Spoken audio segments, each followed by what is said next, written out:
राम राम भाई सारे में। आज अपने साथ दिलबाग सिंह जी मौजूद हैं और आज की राजनीति के साथ साथ समाज सेवा की भी हम बात करेंगे दिलबाग सिंह जी से। राम राम जी। जी राम राम जी। सबसे पहले तो हम बात करेंगे समाज सेवा के बारे में। तो समाज सेवा की शुरुआत आपकी कहाँ से हुई थी? समाज सेवा की शुरुआत तो समझो आप स्टडी लाइन थी, जब से ही शुरुआत हुई थी।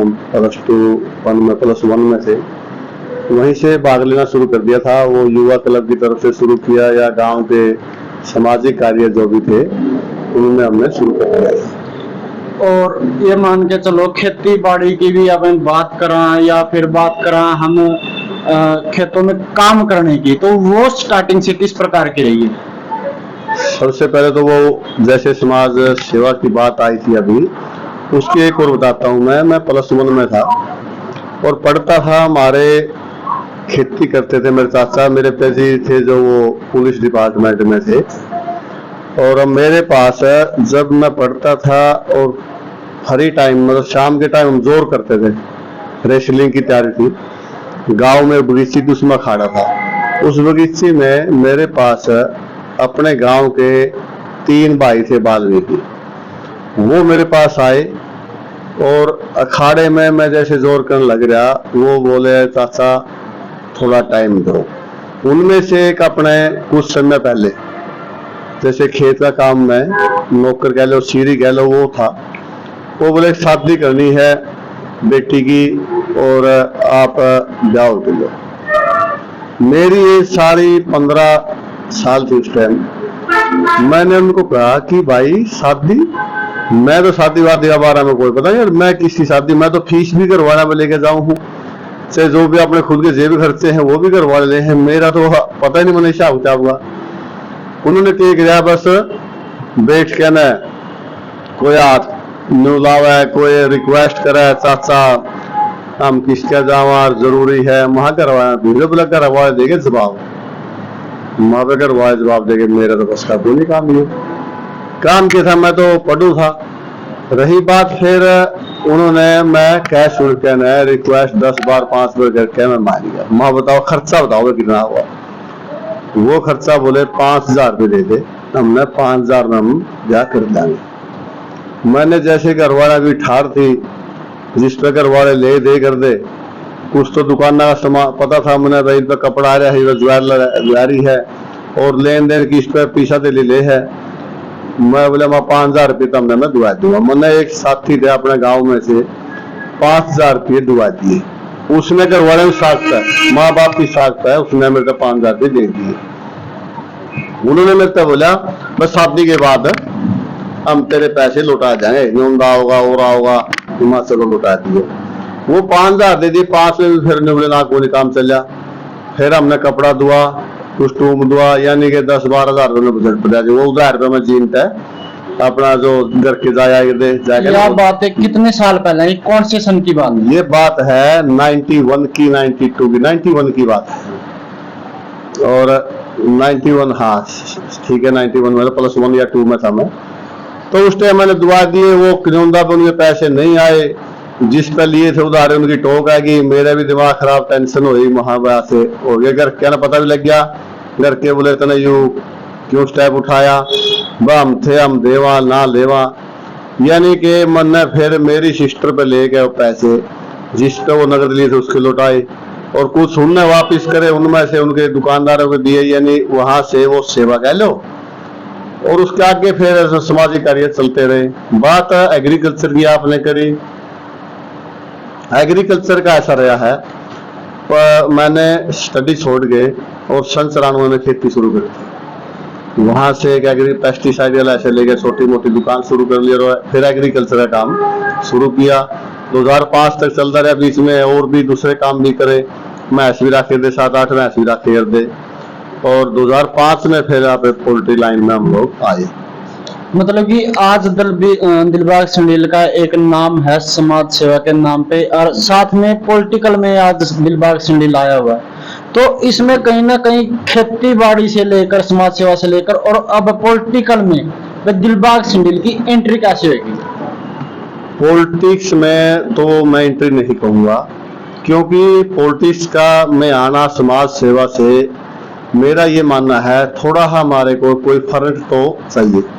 बिना फर्क के शायद इतने हम अपने जेब से कह लो, अपना घर से कह लो, इतना हम लोगों की सेवा, कुछ सेवा ऐसी है, प्रशासनिक सेवा है, सरकारी सेवा है, सरकारी बेनिफिट्स हैं, और प्रशासनिक जो भी काम है वो हम अपने आसपास से नहीं करवा सकते। जो कि प्रशासनिक काम है वो हम सरकार में रह के, हम राजनीतिक में रह के करवा सकते हैं। इसलिए हमने ये सोचा कि हम एक इस फ्रंट का सपोर्ट लेकर और लोगों की जो आज हम अपने पास से करें उससे कहीं ज्यादा सेवा कर सकें। ये मान के चलते हैं कि पॉलिटिक्स में आने का भी एक मेन मकसद दिलबाग सिंह का समाज सेवा का है। तो इसमें आगे पॉलिटिक्स में उचियाना से हमारे सर्वे के अनुसार 11 टिकट के दावेदार हैं कांग्रेस पार्टी से। तो इसमें दिलबाग सिंह की कैसे एंट्री होगी? ये तो मेरा अपना मानना ये है एक कर्म क्षेत्र, ये है ग्राउंड, एक है बाजार। इसमें कितनी दुकानें मार्केट में खुली हैं, चाहे वो अनाज मंडी की बात हो, सब्जी मंडी की बात हो, ये मेन बाजार की बात हो, कहीं कहीं भी जाओ आप, सब अपना अपना भाग्य का खा रहे हैं और अपना वो व्यवहार का उनको मिल रहा है, किसकी सेल कितनी है, किसको बेनिफिट कितना है। इसी प्रकार ग्राउंड है, खिलाड़ी कितने खिलाड़ी खेलेंगे, चाहे वो कॉलेज है चाहे वो स्कूल है, कितने बच्चे पढ़ेंगे, ना तो सब सक्सेस होते उसमें, और थोड़ा डिस्टेंस जो रहेगा वो ऊपर नीचे का वो रहेगा। ऐसा मानना राजनीतिक में अपना ये है, कर्म करो, एक ईमानदारी से, एक निष्ठा से, एक व्यवहार से, एक मिठास से और संघर्ष से, और लोगों के दिल में जगह बनाकर ही आगे बढ़ना है। और वो सोच के कि निस्वार्थ, ये सोच के कि हमने सेवा ही करनी है, हमारे पीछे कोई लालच नहीं है, जो होना है वो होगा, अपना काम करते रहो। हम इस सोच के ये लगे रहे 11 लोग और हैं, हम ये सोच रहे हैं ठीक है, हमारे जैसे 11 क्यों, 1100 हो, सेवा करने वाले, समाज हित में चलने वाले 1100 लोग हो, ताकि और ज्यादा विकास, और ज्यादा। कुछ लोग ऐसे भी तो हैं जो सिर्फ राजनीति की बातें यहाँ पे करते हैं, ना कि समाज सेवा की या फिर किसानों से जुड़ी हुई या फिर किसानों से जुड़े मामलों के बारे में बात करते हैं। उनसे उनका कोई भी मतलब नहीं है, सिर्फ उनको टिकट चाहिए और राजनीति, दो चीजों से इनको मतलब है। ऐसे लोगों के बारे में जो संदेश आपकी तरफ से क्या रहेगा?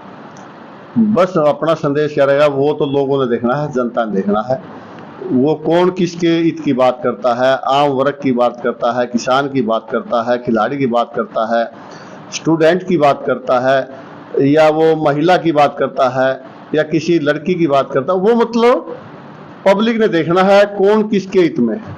मेरा तो सिर्फ इतना कहना है, अपना तो ये कहना है, अपना काम करो। जैसे श्री कृष्ण जी ने कहा था नहीं अर्जुन को कि कर्म कर फल की चिंता ना कर, अपना कर्म नेक दिल से और नेक मतलब निस्वार्थ से आप काम करो, वो फल अपने आप आएगा। जो जैसा करे करने दो, बस अपना आपको ठीक रखो, अपना आप सही है, सब कुछ सही है। एक ये बात भी मान के चलते हैं, दिलबाग सिंह यहाँ पे अगर कोई धरना हो या फिर कोई प्रोटेस्ट, किसी भी प्रकार का प्रोटेस्ट हो, दिलबाग सिंह आगे खड़े मिलता है। तो इसमें कहीं ना कहीं कानून का भय या फिर ऐसा कुछ नहीं रहता कि लोगों को सिर्फ साथ देना दिलबाग सिंह का आप कह सकते हैं।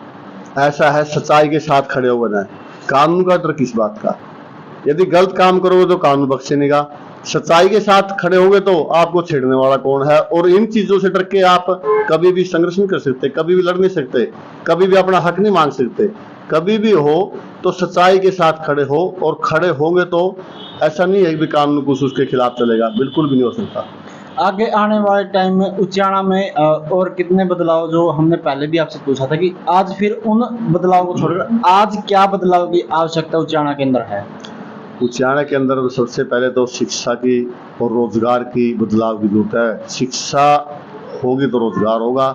आज हमारे बेरोजगारी इतनी बड़ी है, बच्चे दर दर की ठोकरें खा रहे हैं। और शिक्षा के मामले में इसी प्रकार ट्रांसपोर्ट की बात करा तो परिवहन व्यवस्था लड़कियों के लिए हो चाहे लड़कों के लिए हो, मतलब वो भी सरमराई हुई है बहुत। परिवहन से हमारे याद है अपने उचियाना बस स्टैंड की बात। तो बस स्टैंड के बारे में एक बात ये भी आई थी कि 70 लाख से बस स्टैंड का भी निर्माण होगा, दोबारा निर्माण करवाया जाएगा।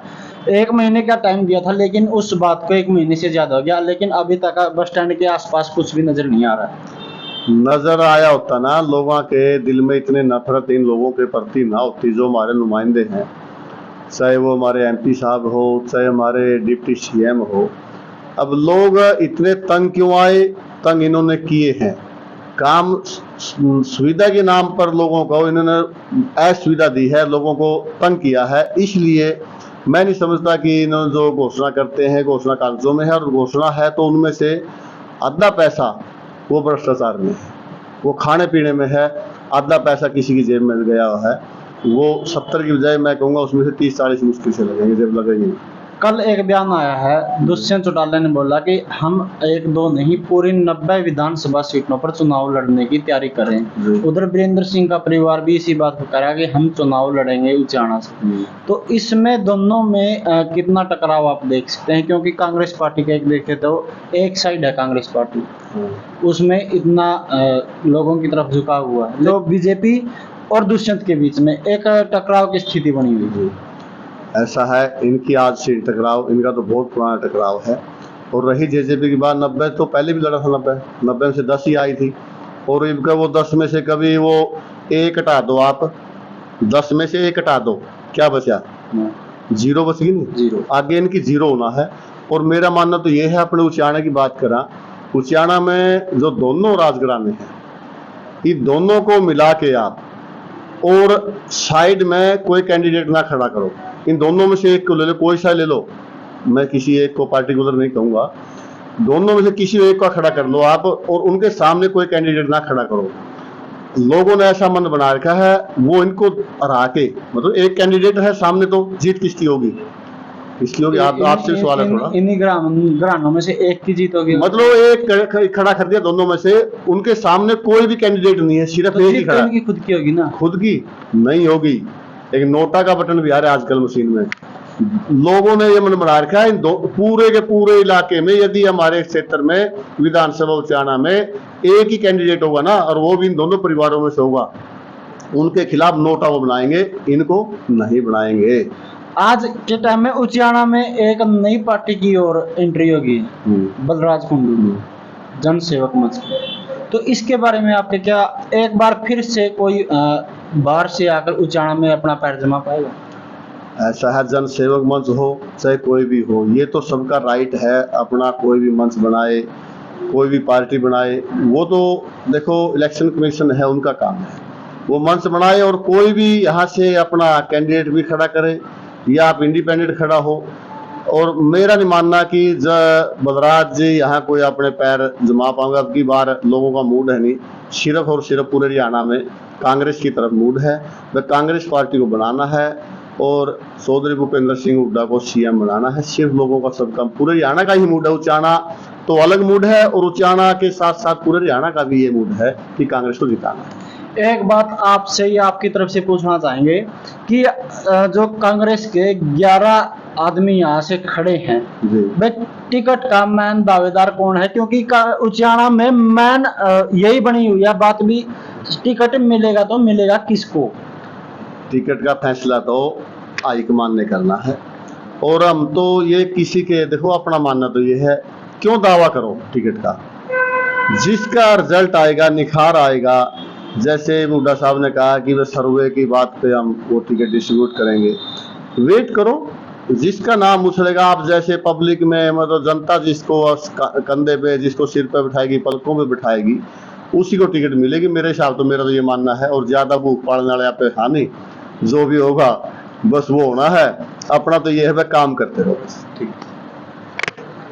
तो भाई अपने साथ दिलबाग संडील, और जिस जवाब की हमें उम्मीद थी वो जवाब भी हमें शायद मिल गया है, और आपको भी वो जवाब मिल गया होगा। और आज एक और हम आपको बता दें, उचाना धरने पर दिलबाग संडील द्वारा जो एक समाज सेवा मान सकते हैं आप, तो वहां पर एक कमरे का भी दान करके आए हैं। तो इसके बारे में और 2 बात आप बताई दो, जो आज उचाना धरने पर जो एक कमरा दान किया। ऐसा है, कई दिन पहले यहाँ जो धरना स्थल पर मैं आया था, पहले बहुत सब टाइम आए हैं, कुछ लोगों ने मेरे को बोला कि भाई दिलबाग, यहाँ हमारे बैठने के लिए व्यवस्था ठीक सी नहीं है। चाहे बरसात आए, अब वो बढ़ के पेड़ के नीचे बैठे हैं, या धूप की बात हो, गर्मी की बात हो। और मेन बात ये थी सामान रखने की, जैसे उनके मैट है गद्दे नीचे बिछाने के, और जैसे उनके माइक है या इन्वर्टर बैटरी जो सामान है उसके रखने की व्यवस्था नहीं है हमारे पास। यहाँ हमारे लिए एक कमरे की व्यवस्था करवा दें। मैंने आज से करीब 15 दिन पहले उनको ये बोला था कि मैं अपनी तरफ से जो इस पे खर्च आएगा वो अपनी तरफ से दे दूंगा, बनवाना आपका काम, हाँ बनवाओ, जितना खर्च हो वो मेरे को बता देना। कल इनका फोन आया, यहाँ से गया फोन, वो कहने लगे कि जी वो 70,000 के करीब इस पे खर्च आएगा। और मैंने कहा जी मैं कल आऊँगा इस साइड। आज मैंने एक शादी में खेड़ी मुसानिया गाँव में जाना था, और आते आते फिर मैं अपना इनको आके ना वो कह दिया भाई आप अपना पकड़ो और अपना जो बनाना है आपने बनाओ। तो ये बात भी हमारी कन्फर्म होगी है। और आगे दिलबाग संडील के साथ जो भी वार्ता होगी, आगे जो भी हम एक सर्वे भी स्टार्ट कर रहे हैं बहुत ही जल्द, तो उसमें हम इस सर्वे में ये भी देखेंगे किस पार्टी को क्या रुझान रहेगा और किसको टिकट मिलने के ज़्यादातर आसार रहेंगे। तो बने रहिए हमारे साथ और ज़्यादा से ज़्यादा इस वीडियो को शेयर जरूर कर दें। आप सभी का बहुत बहुत धन्यवाद। जय जवान जय किसान।